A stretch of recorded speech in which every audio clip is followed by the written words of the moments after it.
मिलेंगे अगर और ये जन्म में मिलेंगी तो पहचान कैसे पाओगे?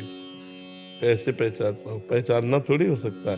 मान लो इस जन्म में माँ बनी तो अगले जन्म में बेटा बन सकती है, या इसी जन्म में कौन रूप रख करके चले आवे। तो माँ का जैसा प्यार तो संसार में भगवान से मिल सकता है और दूसरे से मिल नहीं सकता।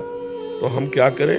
हम भगवान का भजन करके अपनी माँ को समर्पित करें, तो जहां भी होगी उसका मंगल होगा। इंसान जाता कहाँ है महाराज जी मरने के बाद? अगर पाप कर्म हुआ तो नरक जाता है, पुण्य कर्म हुआ तो स्वर्ग जाता है।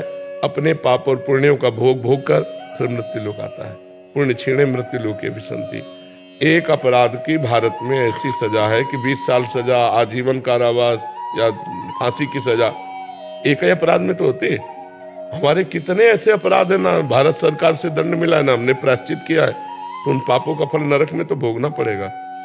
अगर नरक में नहीं भोगना है तो अभी नाम जप कर लो, भगवान का आश्रय लेकर के उन पापों को नष्ट कर दो, नहीं तो तुम्हें नष्ट कर देंगे।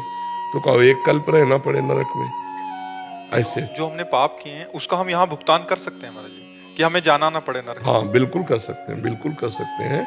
भजन के द्वारा, तीर्थयाटन के द्वारा, दान पुण्य के द्वारा, परोपकार के द्वारा, और सबका फल मांगे कि मैं निष्पाप हो जाऊं, मैं भगवान को प्राप्त हूं, तो फिर भगवत प्राप्ति ही ना होती अगर पाप नष्ट ना होते। तो निष्पाप पुरुष ही भगवत प्राप्त होता है। तो निष्पाप तभी हो जाता है जब नाम कीर्तन, भगवान की लीला कथा श्रवण, भगवान की लीला कथा गायन, नाम जप, दूसरों को सुख पहुंचाना, इसी से हमारे पाप नष्ट होते। महाराज जी समझदारी तो इसी में कि यही आप बुद्धिमानी तो तभी। अभी देखो पीछे वाले बैच में एक बच्चा नहीं कह रहा था मुझे भय रहता है कि मुझे मरना है, मेरे से कोई पाप न बन जाए, कोई गलती। हमका कितना बढ़िया पवित्र हृदय है, नई अवस्था है, पर वो कह रहा मैं भयभीत रहता हूँ मेरे से कोई पाप न बन जाए।